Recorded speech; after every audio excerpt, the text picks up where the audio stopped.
Episode number 60, Ironman Raleigh 70.3 with Aaron Widman. Welcome to the pursuit of the perfect race.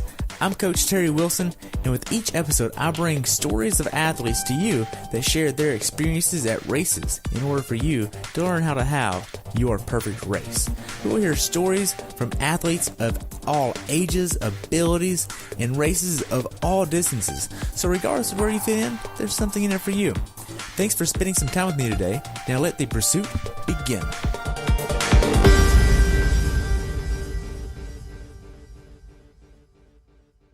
Hello everyone, and welcome back to the pursuit of the perfect race. Today I have the pleasure of talking with my friend Aaron Widman about the race he didn't race at Ironman North Carolina 70.3 in wonderful North Carolina. This race he decided it was best not to toe the line. He's been doing triathlons for 5 years now. This race took place on June 3rd, 2018. Welcome to the show, Aaron. I look forward to hearing about what happened. Thanks for having me, and I'm excited to share it with you, I guess.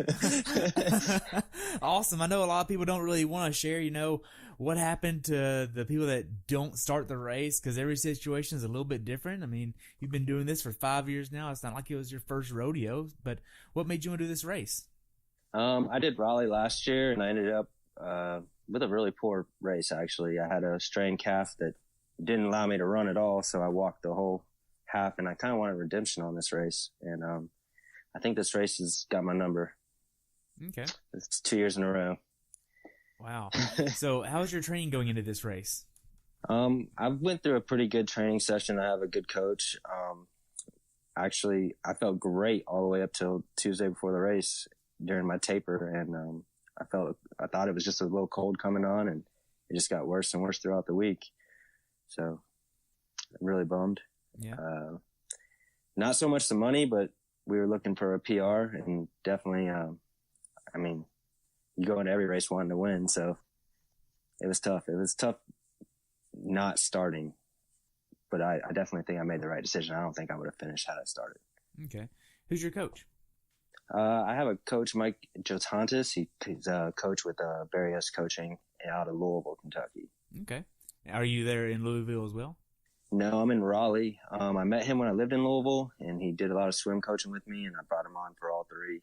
And he does a lot of coaching. He does all my coaching right now. Okay. So going into this race, did you miss any training? No training missed. Like I said, everything was going great. And we had a great, 4 or 5 months. We did Florida 70.3 and had a decent race there off limited training. And then we really focused on the 70.3 training from there. And yeah. Okay. So as far as your training goes, how many hours did your training max out at per week? It's really hard. I work 60 plus hours a week, so we fit in quality over quantity. The max I see really right now in training in a week is probably 15, 16 hours max. Wow. That's a decent amount too. Yeah, but that's max. That's like peak, and that's me sneaking away for lunch and getting the workout in and doing 3 days basically. But I only see 2, maybe 3 weeks of that, and we're back down to the 10, 12 range. Okay. On average. What was your longest swim, bike, and runs going into this race? I did a 2-mile open water swim probably 2 weeks before. Bike, I've done a couple centuries. And my run, 16 miles, I think. This year? Like within the past 3 months? Yeah. Wow. That's a lot. We had big aspirations. The big goal was Chattanooga, because that course got the best of me last year too. So Raleigh was just a little, let's see where we're at. Okay. Did you do a lot of bricks? No, we don't really focus a lot on the bricks. We'll do a heavy bike on Saturday with a short run just to get used to running off the bike, maybe 10 minutes. And then we'll do a short ride with I guess it's a brick, but it's a real short ride, like 5 miles with a heavy run on Sundays. Okay. That's something similar to like what I do with my athletes is we'll do a long bike ride on Saturday with a 15 to 30 minute run, something really small. But then the next day it's right reversed. You just swap those two, and you might bring in some intensity on like a 20, 30-minute bike ride on the trainer, and then actually go out for your long run of whatever that distance would be going into. Yeah. that's kind of what we do. We use the bike kind of for warm up on Sundays, and then we do the speed work and the short intensity workouts during the week. Okay. I also like to kind of manipulate the longer swims on that Friday, so that way you can kind of go into the weekend a little bit tired. Sometimes it doesn't work, so we just call that a rest day sometimes. Yeah, that's usually what we do. We go fast and quick workouts during the week. Friday's a rest day to recover for the long stuff. And then rinse and repeat. Hopefully. Now, as far as your training goes, did you hit the gym at all and get some strength training in? I do. I go to the gym 2 to 3 times a week, depending on how heavy the week is. If it's a lighter week, I'll go 3 times. Really just focusing on core and lightweight. Not lifting a lot of big weight right now. So yeah, the gym, that's my least favorite. All right. So how much of your training was outside versus inside? I do probably 95% of my training outside. I don't like the trainer. I don't like the treadmill. Good. So do you have a road ID that you use? I do have a road ID. Awesome. Which one do you have? The real thin one. I don't remember what it's called. I have that, and then my phone also I always have my phone with me, so if I get in an accident, there's an emergency contact button, you push on that. So great. Well, I'm glad you're being safe out there. It's good. So what specific workouts gave you the confidence to go into this race prepared? The 2-mile swim, we did 500, basically intervals of 500 with 500 meters. And I felt strong. I felt good in the water, which is probably my weakest link, I think. And then we did a little tempo run on gravel roads because I'm still fighting that calf issue. So we do a lot of my runs are not on the road. They're gravel roads or trails. And I had a really good solid run of, I think it was 4 by 2 miles with a mile recovery at race pace. So. Wow. Now, overall in your training, did you have any days where you just mentally didn't want to train? Absolutely, I did. So how'd you get past them? Like I said, I work anywhere from 50 to 60 hours a week. Usually it's the upper end. There's some days I come home and I don't want to do anything. And I just get out. I make myself go, and usually about a mile, or if it's a bike, a mile, 2 miles on the bike, I feel pretty good. And everything starts moving, but it's that getting going that's always a challenge. And the hardest thing for me to do is to get up and go swim because I just am not that comfortable in the water, I guess. Okay. Now, when you're not training or racing, what are you doing? I know you work 50, 60 hours. I love to ride my bike. I have a road bike. I ride my mountain bike all the time. I take my cross bike, and I'll do that, or I'll shoot out to Asheville and go hiking and camping. And then when I really don't want to do anything really physically tasking, I'll go fishing. That's my mind clear. I'll just go to the lake and go fish. Nice. So how big of an issue is it to balance the life, work, and training? Oh, it's big. It's taken 5 years, and I still have it mastered. So it's a constant adjustment, and there's days where I call my coach and I'm like, I'm not going to get this in. Can we adjust it somehow? It's just, you have 4 hours of workouts, and some days you're just not going to get it all in. And we'll just shorten it up to some tempo work or something. But he works well with me. That's great to hear. I feel bad. I feel bad for him because I'm always calling him, but he answers. So that's good. Now, did you make any sacrifices going into this race? Not really. I didn't really sacrifice much except for my money when I didn't give it back. So how was your taper going into this race? Taper was good. You know, we were still running, but everything was real light. We were still doing all 3. Monday, I had a swim, a pool swim. It was relatively easy. I think it was like 2,100 yards with 200 yards at pace. And then, the rest was pretty easy. A lot of drills and just mobility work.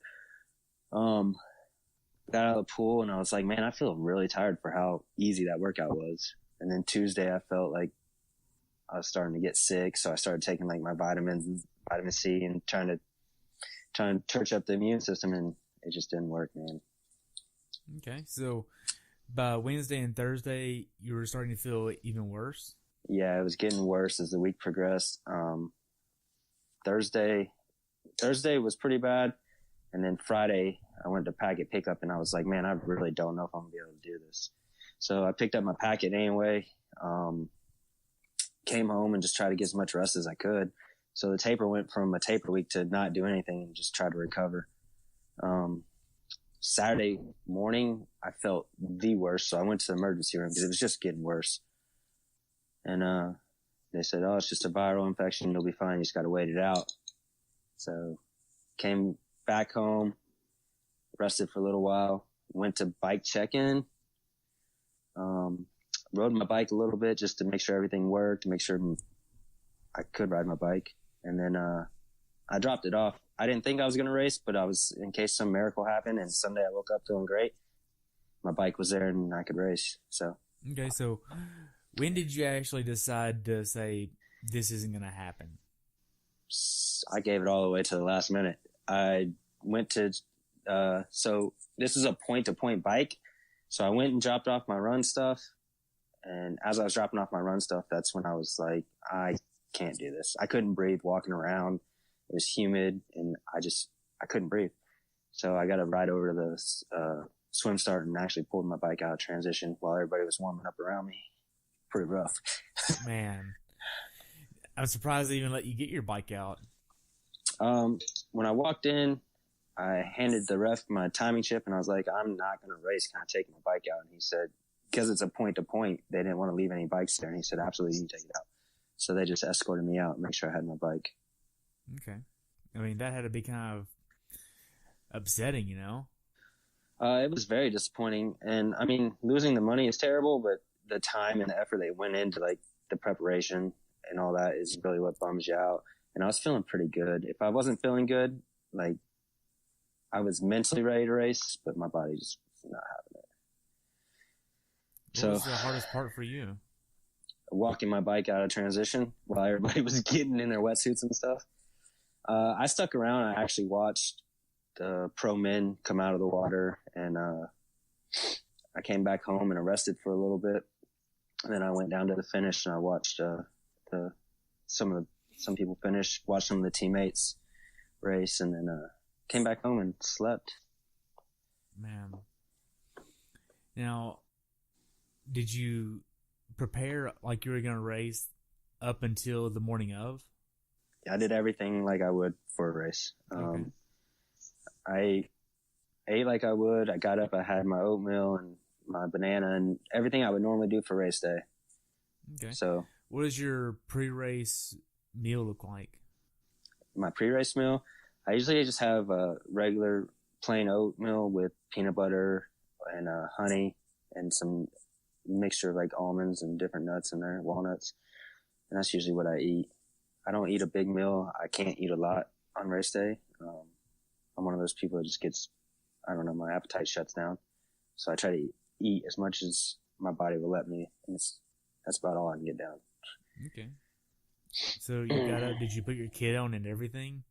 Kit on. Yeah, it was everything. I was ready. Man. So you basically said to yourself the day before the race that you weren't going to do it unless some miracle happened. You got up, had your breakfast, got your kit on, went to the race, and then somewhere in between the time that you left your house and got to the race, you decided that you weren't going to do it for sure? Yeah, I mean, I just started thinking about it. I called my dad and I was like, this is going on. He said, well, what do you think? And I was running a slight fever too. And I was like, I probably shouldn't do this. So it was really talking to my dad. He's always kind of been there. I played high school soccer and stuff. So he's always kind of been a coach on the sideline. So I reached out to him and he was like, well, how do you feel? And I said, well, I feel terrible. And he said, don't do it. I said, all right. So. Wow. Just a kind of reassurance of, all right, this is really the right thing to do at the right time. Because I've never not started. I haven't had a DNF yet, knock on wood. But so it was a tough decision to make. But Monday and Tuesday, I was like, yeah, I made the right decision. I really believe that. Oh, good. Now, looking back on it, do you regret making the choice you did? Do you wish you would have made it through the swim at least, or anything like that? I don't know if I would have made it through the swim. Oh, wow. I really don't. I was so congested. I was really weak. So, no, I don't regret it at all, actually. Actually, I wish I would have just called it Saturday and not wasted my time getting ready Sunday. Oh, wow. And just slept in? Yeah. Man. So, are you going to go back and get redemption at a different race next year? I'm going to try. I might try to squeeze into Augusta this year. I'm not sure yet. And, I don't know, not starting that race has really pulled a lot of motivation out of me. I don't know why. So right now I'm taking some time off. I'm doing, blood, sweat, and gears in 2 weeks, which is a 100-mile ride through the mountains in Boone, North Carolina. And that's pretty much all I've been doing since that. I did a small try this past weekend in Louisville, Louisville. And, I was apparently still not feeling well because I don't remember crossing the finish line. Really? Yeah. So I sat in the ambulance for 45 minutes after I finished that.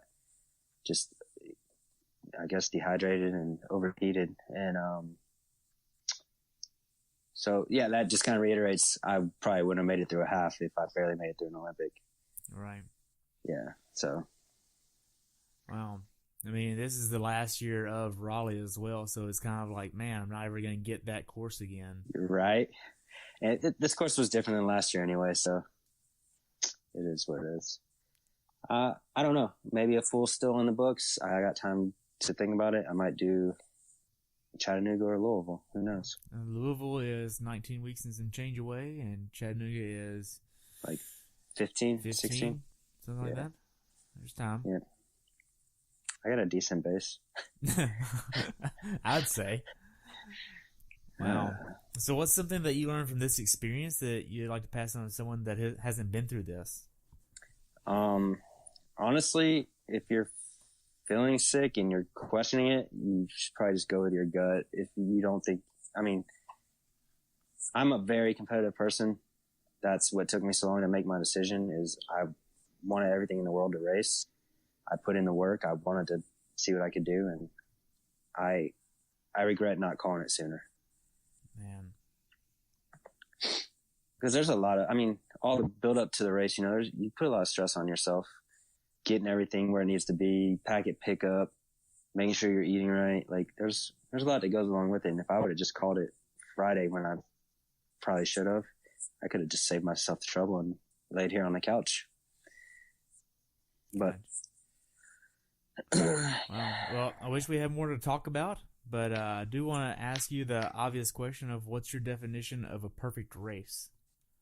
Perfect race. I think it's when you feel good about all three events. It's not necessarily time-based. It's how you feel. I've had races that were a little slower and I could function the rest of the day afterwards. And I feel like that's the perfect race where your training is good enough that you know how far to push yourself where you can still get through. That's good. Well, I just want to thank you so much for your time today. I've enjoyed hearing a little bit more about your story. I wish there was more to it. Yeah, sorry, it's not so exciting. Hey, I hope someone can learn from this, and I hope that, somebody that might be on the fence can relate to that in the future and make their right judgment call as well. Thanks for having me, Terry. It's good. Awesome. I'd love to have you back on after you get Augusta or whichever full you decide to do later on this year. Absolutely. Awesome. Well, we'll hope for a better result there, or just a result. Hey, a result is good, right? Yeah, one step forward. Awesome. Well, you have a good day, and we'll talk soon, okay? Awesome. Thanks, Terry. All right, bye. Thanks for tuning in today. I hope you were able to learn something from today's episode. If you enjoyed the show, please take a minute to leave a review on iTunes or share it with a friend. Be sure to subscribe so you never miss an episode. If you'd like to see pictures from this athlete's race, learn more about who I am, what I'm doing, or be on the show yourself to share your story, check out my website at CoachTerryWilson.com. Until next time, continue the pursuit.